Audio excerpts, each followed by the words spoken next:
अस्सलामु अलैकुम वरहमतुल्लाहि वबरकातुहू। सामीन व नाज़रीन, आज की इस वीडियो के अंदर हम आपको बताएंगे कि उफ़ किसे कहते हैं। उफ़ के हवाले से हज़रत इमाम राज़ी रहमतुल्लाहि ताला अलैह आप फरमाते हैं कि उफ़ के बहुत से अक़वाल हैं, उनमें से दो कौल ज़िक्र करूँगा।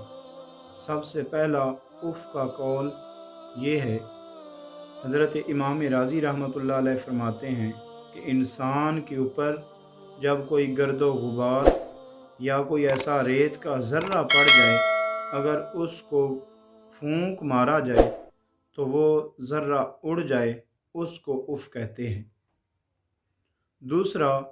दूसरा कौल ये है, हज़रत इमाम राज़ी रहमतुल्लाह अलैह फरमाते हैं कि इंसान जब अपने वालिदैन की खिदमत करता है, इंसान के वालिदैन बुढ़ापे की उम्र में पहुँच जाएं, तो उस वक्त वो अपना बोलो बराज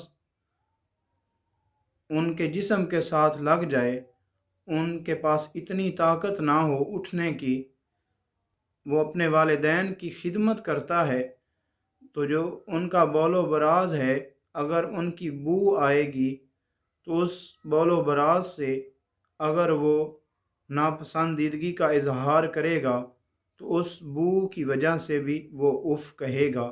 तो इसको इमाम राज़ी रहमतुल्लाहि ताला अलैह ने इससे मना फरमाया है कि वालिदैन की खिदमत करना, जब वो बुढ़ापे की उम्र में पहुँच जाएं, तो हम सब का हक़ है कि हम उनकी खिदमत करें और जन्नत को हासिल कर लें। वस्सलाम।